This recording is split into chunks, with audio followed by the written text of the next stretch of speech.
aspiring guitarist. It's weekend here for me. This is going to be my weekend video.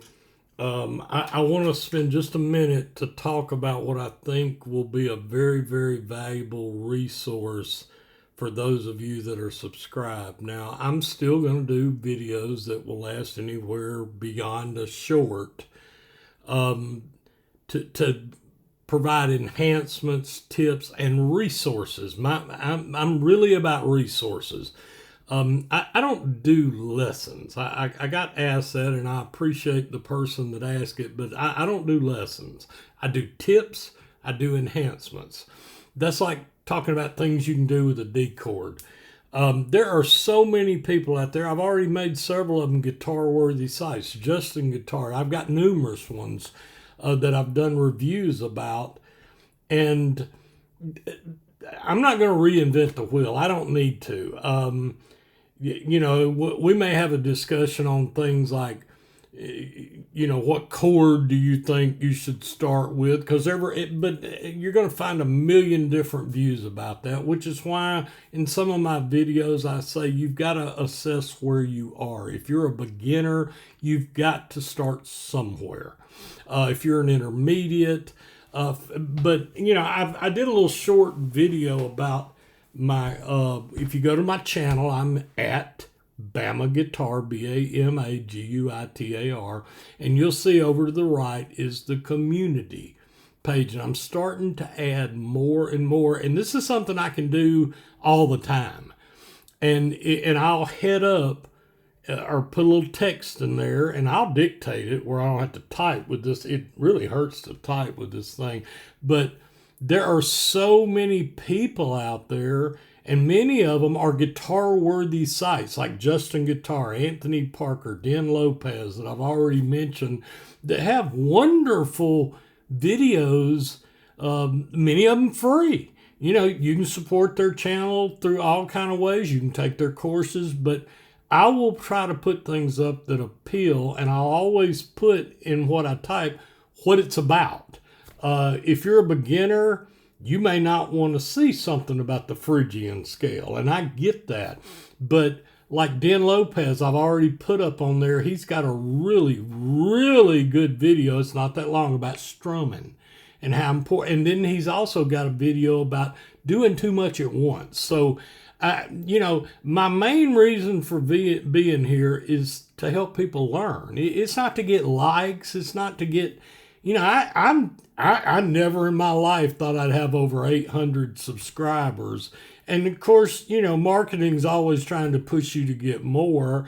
And I just really don't care about that. I care mainly about helping people to learn.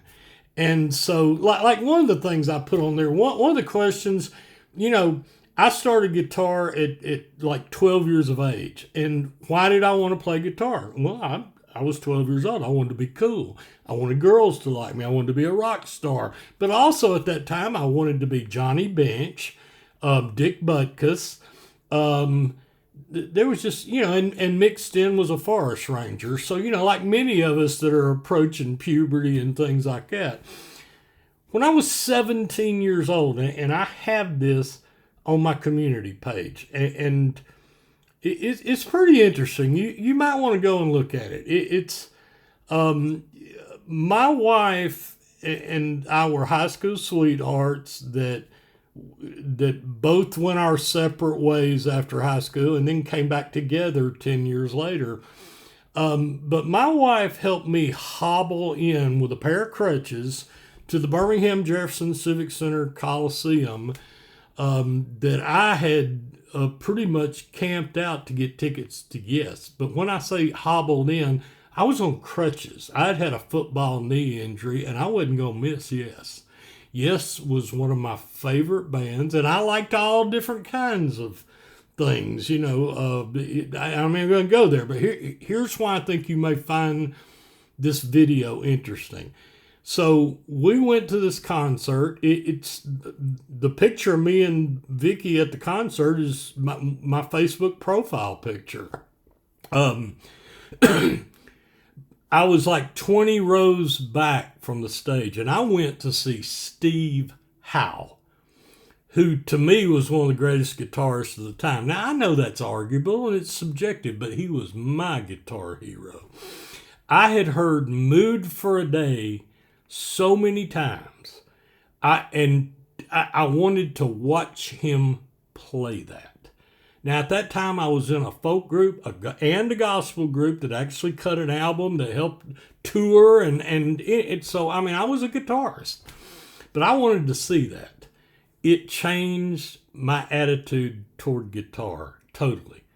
And I think you may or may not see why if you go click on the video link that I put on the community page.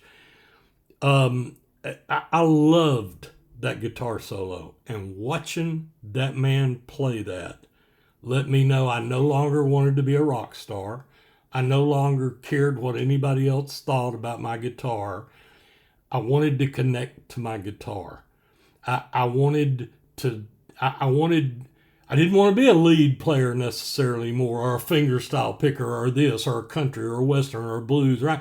I wanted to do a little bit of it all. And this guitar solo, he mixes in lead, rhythm, arpeggios, timing. That guy was so in to playing this song all the way from, you'll watch in the video where he's fingerstyle, and then he takes the pick out and puts it in his mouth and finishes the rest. And you can just see him. It's so intense on his face. But I knew that changed the way I viewed guitar. And then, wasn't too long after that, went in the Air Force. Guitar took a back seat. Tried to bring it back after several years of taking care of parents with Alzheimer and cancer in my home. That was a blessing from God. But if you've never been there, it is unbelievable. It's very emotionally draining. But it was a lesson I needed to learn. Tried to reconnect with the guitar to find some happy, and then I had this Dupuytren contracture happen, but I never forgot about what Steve Howe did. And in my early 60s, I asked myself, why do you want to get back to the guitar? And that may change through your guitar journey. So I encourage you to look not only at that video, but take a minute to look at these things I put on there. They could help you. And you can just scroll past them if they don't. The whole idea is that you get help and that you learn and you enjoy your journey. And hey, as always, happy picking.